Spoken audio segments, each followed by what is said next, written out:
ఓం శ్రీ గణేశాయ నమః. ఓం శ్రీ గురుభ్యో నమః. శ్రీమాత్రే నమః. నమస్కారం అండి అందరికీ. Welcome to my YouTube channel Shri Manju spiritual.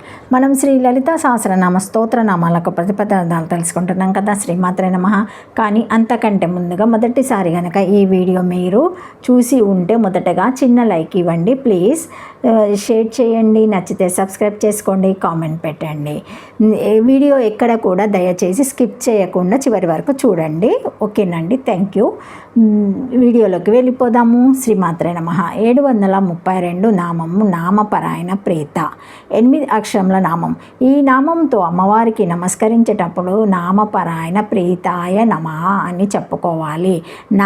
నామములను పారాయణ చేయుట చేత ప్రీత ప్రీతి చెందునది. ఈ నామాన్ని చాలా జాగ్రత్తగా అర్థం చేసుకోవాలి. ఈ నామంలో చాలా సూక్ష్మ విషయాలున్నాయి. ఇంతవరకు వచ్చిన ఇతర వ్యాఖ్యానాల్లోని విషయాలు మనుషుల్లో రావాల్సిన మార్పులు రావటానికి ఎక్కువగా దోహదపడే విధంగా లేవు.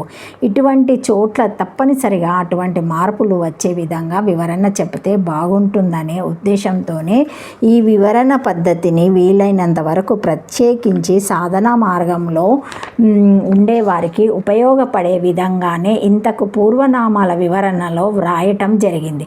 ప్రస్తుత నామ వివరణలోనూ ముందు కూడా అదే విధంగా వ్రాయడం జరుగుతుంది. మామూలుగా అయితే ఈ నామానికి ఈ స్తోత్రంలో చెప్పిన అమ్మవారి నామాలను పారాయణ చేస్తే అమ్మవారు బాగా ప్రీతి చెందుతుంది. దాంతో మనకు కావలసినవన్నీ చేకూరుస్తుంది అని అర్థము చెప్పాలి. అన్ని స్తోత్రాల్లోనూ ఫలశ్రుతిగా ఇదే విధంగా ఈ స్తోత్రం చదివినా విన్నా వినిపించినా ఎన్నో లాభాలు ఉపయోగాలు చేకూరుతాయి అని తప్పనిసరిగా చెప్పడం జరిగింది. మరి ఇక్కడ కూడా అలాగే చెప్తే బాగుంటుందనుకొని ఇష్టపడేవారు అలాంటి అర్థాన్ని తీసుకోవాలి. అంతేకాదు, ఈ విషయాన్ని నిర్ధారణ చేసుకునేందుకు మార్చయంతువా మావహ విద్యం జపతువా నావా కీర్తేయే నా నామ సహస్రం ఇదం మాతృతాయే సదా అనే శ్లోకాన్ని కూడా ఉద్ధరించుకోవచ్చును.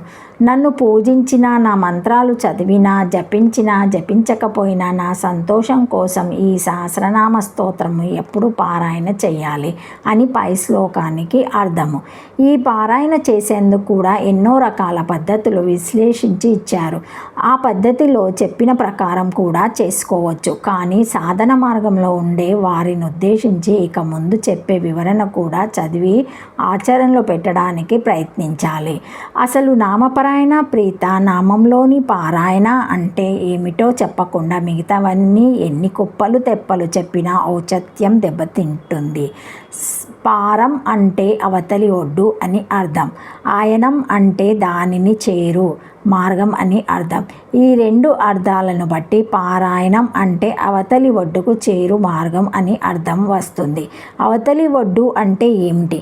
మన నిత్య జీవన యోగ సాధనలో చేరవలసిన లక్ష్యం లేదా ధ్యేయమే అవతలి ఒడ్డు. దీని మోక్షం అని చెప్పుకుంటే బాగుంటుందని అనుకునే వాళ్ళు మోక్షం అని చెప్పుకోవచ్చు. అయితే అవతలి ఒడ్డు దూరమా అంటే దూరం ఏమీ కాదు. మన చుట్టూ తయారు చేసుకున్నది ఎంత అవరోధంగా ఉంటే అంత దూరంలో ఈ అవతలి ఒడ్డు ఉంటుంది. కొందరికి వారి చుట్టూ అవరోధాలుగా ఉండేవి ఏమీ లేవనుకోండి, అట్లాంటి వారు ఆ ఒడ్డు వద్దనే ఉంటారు. అంటే అవతలి ఒడ్డు సూచించే మోక్ష స్థితిలోనే ఉంటారు. మోక్ష విద్యను నియమ నిబంధనలతో రూల్స్ అండ్ రెగ్యులేషన్స్ బిగిస్తే అది బంధమే. ఈ సృష్టిలో తాను క్రీడగా ఆడుతూ ఇంకొకరితో కూడా ఆడుకోగలగడమే మోక్షం. వాక్యంలోని పదాలకు ఒకదానికి సంబంధం ఉంటుందో అలాగే జగత్తులో మనుషులందరూ ఉంటారని తెలిస్తే ఆ స్థితి ఆనందాన్నిస్తుంది. ఆ ఆనందమే మోక్షం. భగవంతుడు ఉచ్చరించిన ఒక మహాకావ్యం ఈ సృష్టి శోకామాయత్త బహుస్యం ప్రజాయేతి అనే తైత్రీయంలో చెప్పిన వాక్యం లాంటిదే ఈ వాక్యం అనుకోవచ్చును. అయితే ఈ వాక్యంలోని అక్షరాలు పదాలే మన కుటుంబాల కుటుంబాలు. సృష్టికి మోక్షానికి ఈ విధమైన ఉపమానాలు చెప్పుకున్నప్పుడు నామపరాయణ ప్రీత అన్న ప్రస్తుత నామానికి ఈ క్రింది విధంగా అర్థం చెప్పుకోవాలి. ప్రపంచంలో ఎవరెవరిని ఏ ఏ పేర్లతో పిలుస్తున్నా మాట్లాడుతున్నా ఆ పేర్లన్నీ అమ్మవారివే అనుకొని వారి వారి రూపాల్లో అమ్మవారే వ్యక్తమవుతుందని మన ఎదురుగా తారసిల్లుతుందని ఆవిడ యొక్క ఆ వివిధ రూపాలతోనే మన జన్మ కాలమంతా మాట్లాడుతున్నామని అనుకునే విధంగా మన ప్రవర్తన ఉంటే అమ్మవారు ప్రీతి చెందుతుంది అని ఈ నామాన్ని అర్థం చేసుకుంటే బాగుంటుంది. ఈ విధమైన మన ప్రవర్తనను చూసి అవతలి ఒడ్డు సూచింపబడే మోక్షాన్ని అమ్మవారు మన దగ్గరకు చేయడంలో సంతోషిస్తుంది. ఒకటి నామపారాయణకు ప్రీతి చెందునది. 2 ఎవరి నామాలను ఉచ్చరించినను అవి అన్నీ అమ్మవారి నామములుగానే ఎంచి పారాయణం చెయ్యువారి ఎడ ప్రీతి చెందునది అని ఈ నామానికి అర్థాలు చెప్పుకోవచ్చును. శ్రీమాత్రే నమః. Thank you for watching my video. Please like, share, comment, subscribe to my channel. మరిన్ని వీడియోస్తో మళ్ళీ కలుస్తానండి. ఈ వీడియో మొదటిసారి కనుక ఎవరైనా చూసి ఉంటే తప్పకుండా లైక్ చేసి సబ్స్క్రైబ్ చేసుకోండి. శ్రీమాత్రే నమః.